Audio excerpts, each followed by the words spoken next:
Over 300 consecutive workouts with perfect blood sugars, maintaining 100% time in range between 70 and 180 milligrams per deciliter.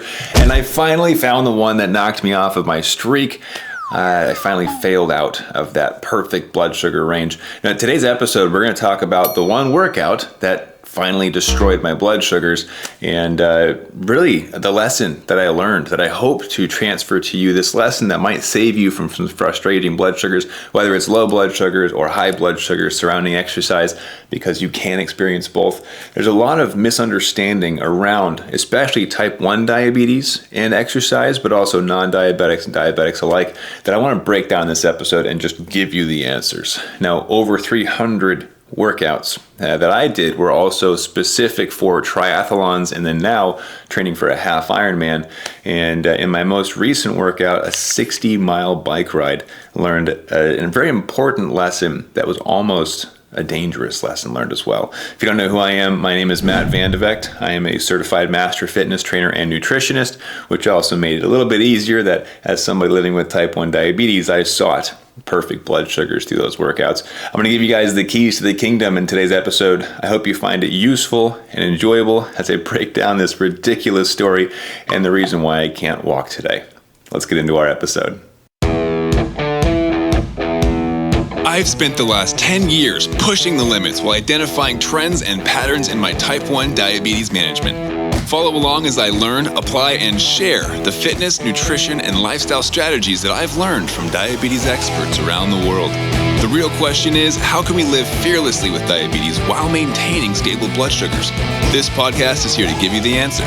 My name is Matt Vandevecht, head coach and co-founder of FTF Warrior, and welcome to Pardon My Pancreas. Hey, real quick, before we get into the episode, I'm coming to you from actually my parents' house because our house is flooding. Not the house itself, but the neighborhood. And that might have impacted the audio quality of this episode. We're just listening back to it with the team right now. It sounds like there's quite a bit missing where the audio cuts out. So bear with me. I'm really sorry about that, because this episode I really intended to be the absolute best resource in getting into this type of topic. So what I'll do is, if this ends up being a little more choppy than you anticipated and you're hoping to get more value out of this, I want you to comment with the word redo and then add your question that you'd like me to add into another episode. And what I'll do is a little Q&A session. And if this is enough of a topic that you guys want more info on, we'll create a little mini series on it, okay? And if not, by all means, enjoy. The episode itself is still great. There's just a couple missing chunks of audio, so bear with us. I apologize. I wish we could redo it, but with the rainstorms coming through San Diego right now, I actually can't go back to the studio right now to record. So I hope you enjoy it. Leave me a comment. Let me know what you guys think. Let me know what questions you have, and I hope you enjoy the episode. All right, so first things first, the worst workout for your blood sugars, especially if you're like me, you live with type 1 diabetes, is the workout that you are unfamiliar with, that you don't know what to expect. And in this case, I joined a group of cyclists as somebody who doesn't traditionally cycle, but I know I needed to for this half Ironman coming up. And the route they took me on was extremely difficult. I'm just going to be completely transparent. They are light years ahead of me in cycling experience and fitness levels, and I was pushing my max. In fact, when they stopped at a stoplight to wait for me because I couldn't keep up, they said, "Hey man, how's it going?" And I said, "Humbled. I am humbled." And he said, "Well, you're doing great. This is a wonderful Sunday for a chill ride." I said, "Chill? I'm glad it's chill for you guys. I'm dying back here." That was the truth. I was struggling just to maintain the pace that they were at. And eventually, me and one other guy ended up dropping back. The rest of the guys, they pushed a bit faster. But in this bike ride, we were aiming for what's called a half century, or a 50-mile bike ride. We got to the end, me and the guy that I was with, and said, "You know what, we're at 50, let's just do 56, which is the official half Ironman distance, which is what I'm going to be racing in 60 days. Oh boy. And then we got to 56 and it was like, 60 sounds cooler. Let's just get 60. And by the end, my legs didn't work. And so now I'm in a spot where it's actually very painful. a lot of different injuries going right now. I'm actually training on a stress fracture in my foot. I've got some knee issues, but not gonna let that stop me. Now, I wanted to get into the science behind what pushed me out of that perfect blood sugar range in just a second. But before I do, wanted to share a little bit of a split for this YouTube and this podcast channel. Now, traditionally, I've put all of our episodes in this little box, this one place. But I've noticed that a lot of my content has centered around triathlons and now, of course, the half Ironman that I'm training for, because it's a big part of my life. In fact, the ride yesterday, 60 miles, that took almost 5 hours of my day, right? So it's a large portion of my life, not just mentally and physically, but also time-wise. So with that being said, I am splitting channels. We're going to have all the diabetes and blood sugar focused content remain here, FTF Warrior and Pardon My Pancreas, and we're going to split into my personal brand that I actually haven't used this channel in like 10 years at Matt Vandevecht, or it might be Matthew Vandevecht. I'll put that in the description for you so you can link it up. But that channel used to be about my world travels when I would do a bunch of modeling and acting, and they just fly me all over the place, and I basically lived on a plane and on a bus. It was nonstop. But now we're going to rebrand that. It's going to be largely fitness, nutrition, mindset, and optimizing our overall health as a channel. So all the tidbits and areas of expertise I've picked up over the years, you can head over there, subscribe if you want to follow the journey of this half Ironman training. A lot more of the raw footage from training, the nutrition that I consume, the specifics behind why that's good for my blood sugars, and to show the rest of the world what it's like to live with type 1 diabetes as an endurance athlete and how difficult it is. I had this great conversation with the cyclist beforehand, and I was like, hey, just so you guys know, I'm diabetic. If I pass out, just give me sugar, right? Like, bare minimum, that's what you got to know. And they're like, hold on, our cousin's type 1. And I was like, whoa. That's awesome. I mean, not really, but I'm glad you guys are familiar with it. And they said, oh, but he's not as controlled. It seems that you've got things pretty dialed in. We've saved his life on numerous occasions. Brought him to the hospital for 700. We found him at a 22 blood sugar and had to revive him, essentially. I was like, whoa. I mean, that happens, to the best of us. But yes, I would say that I do have it more dialed in. And of course, that was the ride that pushed me out of my 100% time and range streak for over a year, where I've done over 300 consecutive triathlon and half Ironman workouts like this one, and maintained 100% time and range. So today I want to talk a bit about what I've been doing that's allowed me to maintain over 300 consecutive workouts, perfect blood sugars. Talk about how you can model that. And if it's something that you're interested in, you can go a bit deeper down that rabbit hole as well. So first and foremost, I use what's called the 80-20 blood sugar formula. So before every ride, I know the numbers. Current blood sugar, insulin on board. I'm looking at my AIRs, which I teach my clients, your activity impact ratios. I know my macronutrients and how the digestion speed is going to change depending on what I've eaten previously and during that exercise as well. There's other factors like your changing insulin sensitivity, depending on how active you have been and how active you are during this ride, the type of exercise, the type of food. There's a lot of factors that go into blood sugars, right? I think that's understandable. We can all agree on that. But when you start to uncover the science behind those factors, you see which ones are able to be manipulated. And that's what I look at is, okay, blood sugars are doing this. There's no changing what they're already doing, but how can I manipulate the outcome of that? So before heading into any of my triathlon or half Ironman workouts, we'll just call them endurance workouts from now on. It's easier. Before heading into any endurance-based workout, I know from my patterns, and that's step number 2 is to know your patterns because we're all a little bit different. My patterns show that all endurance activities lead to a drop in blood sugars, but we'll call it amount of drop and the severity of the drop, how fast it happens, differ sport to sport. So triathlon is swimming, cycling, and running. So swimming, I take my pump off, that changes everything because I no longer have basal insulin, right? Cycling, I'm using a lot more muscles and incorporating cardio. So it's a consistent movement, but my legs are on fire. They're burning the whole time, especially with yesterday's workout because it was very hilly. I think we had over 3,000 feet of elevation gained. And then running, of course, a little bit different as well, more consistent, but for some reason, myself and a lot of my type 1 clients see a bit more of a drop with running specifically earlier on in the workout, we'll say. Now, I mentioned earlier that the worst type of exercise for your blood sugars is the one that you're unaware of the variables or maybe unfamiliar with. The type of ride we did yesterday was a brand new distance for me. In fact, 2 weeks ago, the longest I had ever gone for a bike ride was 25 miles. And that was because that's the distance for my Olympic distance triathlon I did last year. Last week, we did 42.5 miles. Double.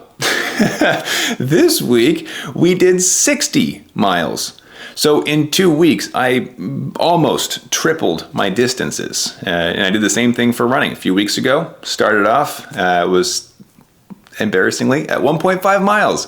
And the event that I'm training for, that I am in no way ready for, is 13.2. It's a half marathon. So I went from 2.5 to 3 to 4 to 5 to 6 to 8.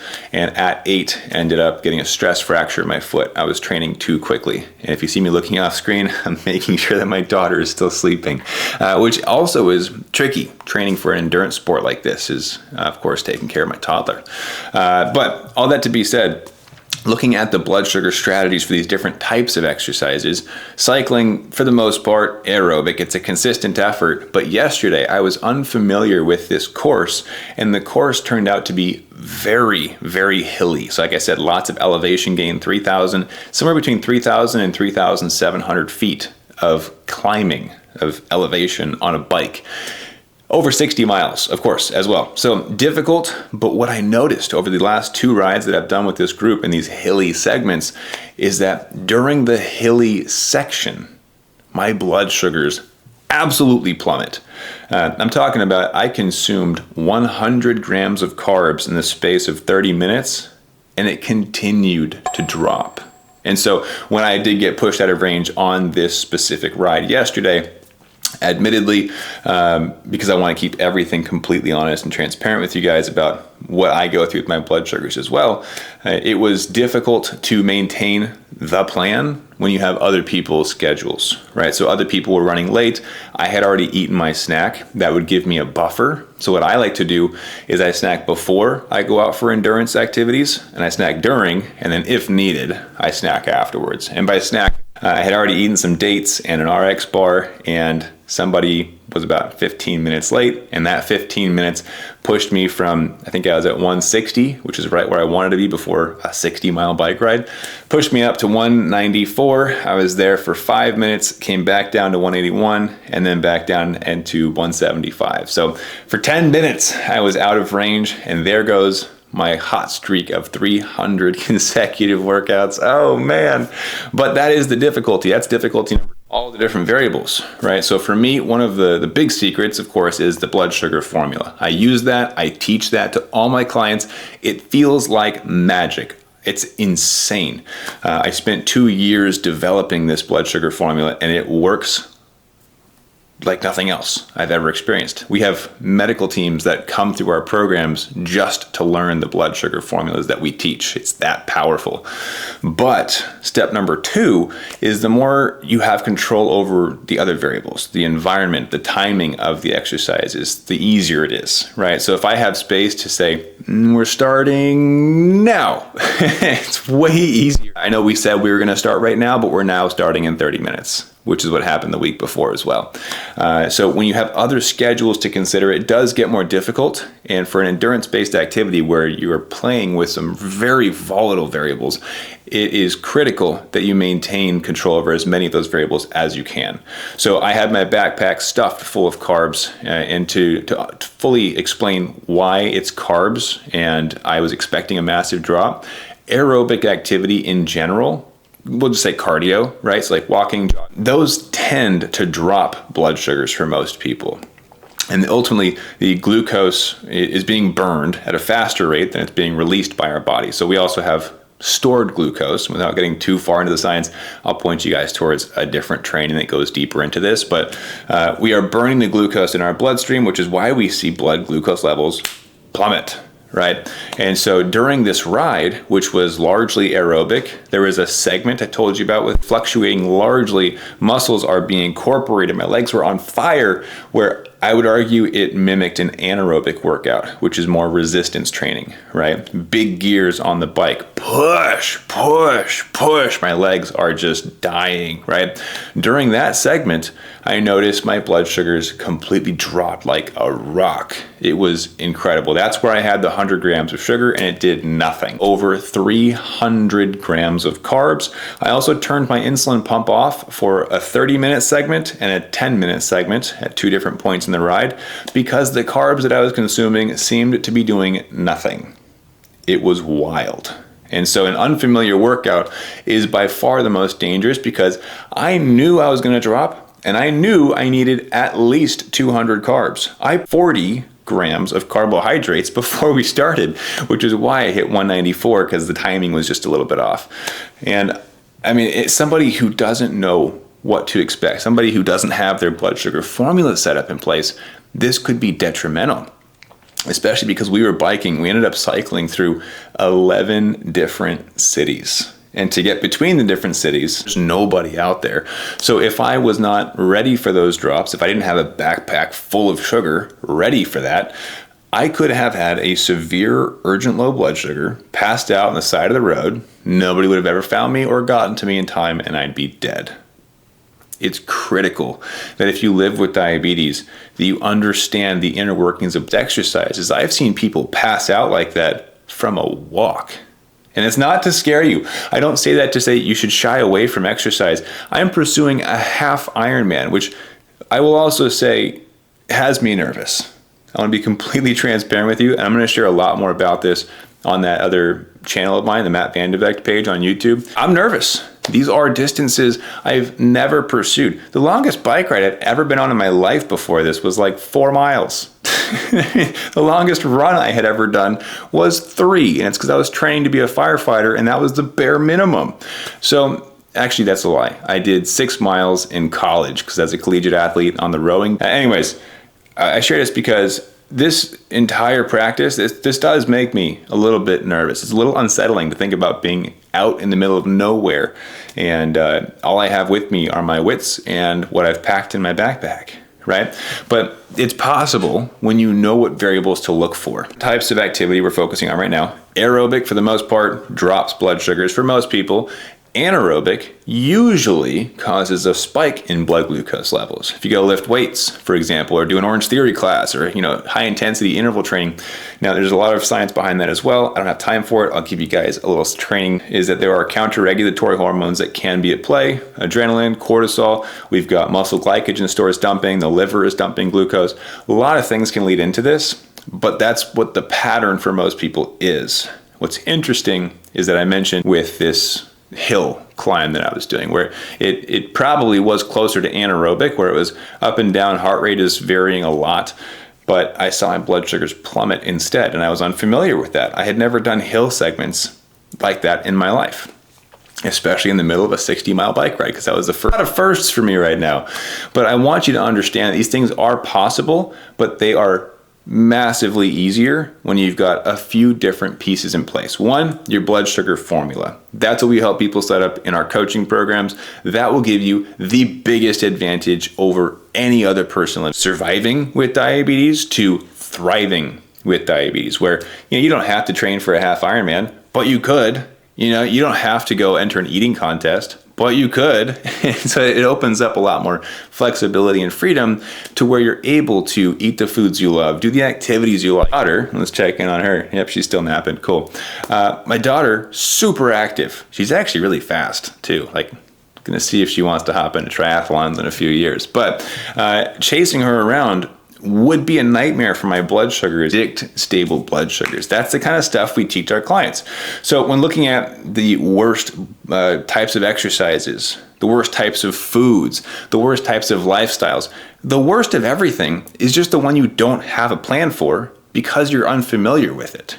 If you have my wife's family, Italian, her grandparents are from Sicily. So we go out for dinner a couple nights ago to celebrate birthdays. Where do they take us?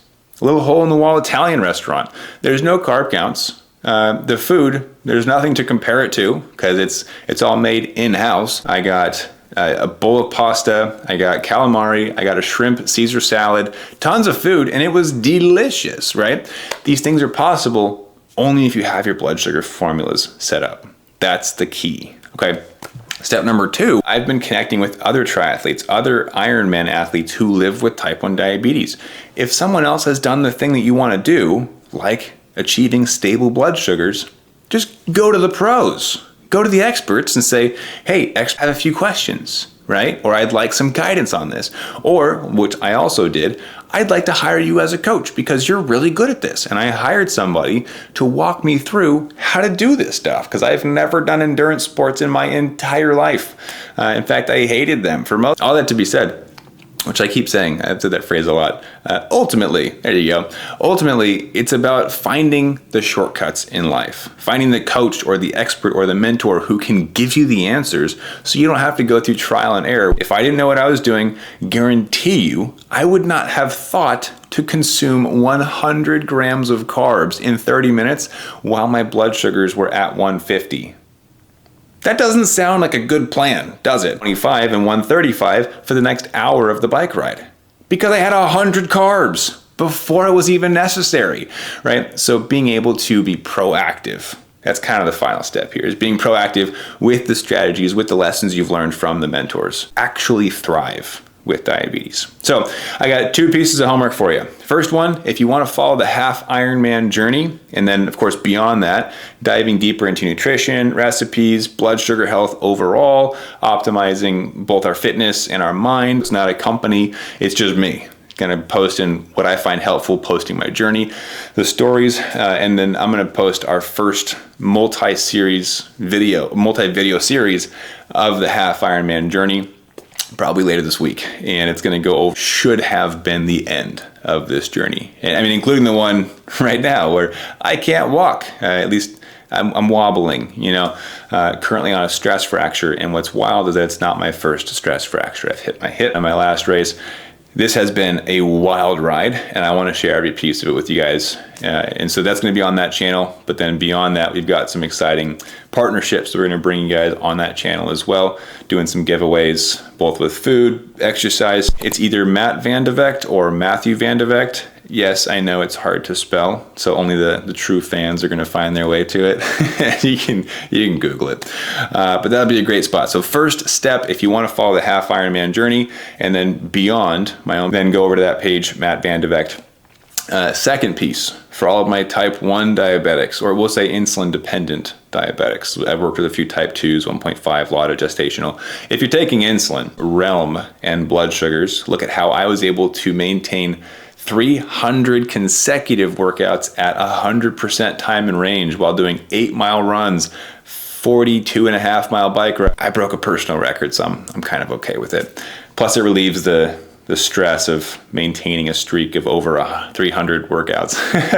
But if you want more understanding on how you can optimize blood sugars to live your best in your dogs or playing with your kids, that's covered as well. You're going to want to go to a website where we're hosting a free training that goes over what I mentioned, how I've been doing these crazy workouts, your activity impact ratios, and that's for exercise. So how I can eat Italian food or go out for burgers, or I have pancakes like every day. It's a pretty simple strategy I want to show you in there. And then 3, how to optimize blood sugars so that you don't have to think about them as often. What I want you to do right now is go to I have type 1 diabetes. I live with diabetes in action. So diabetesinaction.com. Free training, go check it out. It'll dive a little bit deeper into some of the strategies, some of the things I mentioned today, and it'll give you a chance to connect with us as well. .com. Subscribe to the other page. I'm putting a video up later this week on my half Ironman training and the insane series of injuries and obstacles that I've run into so far, and the next 60 days that I have 70.3-mile race. So I hope you found this one helpful. Ultimately, diabetes doesn't have to stop you. You just got to be smart about it, get your blood sugar formula set up, and then figure out who's got the answer. Find the expert, the coach, the mentor, whoever it is, to give you the shortcuts that allow you to learn without making the mistakes yourself.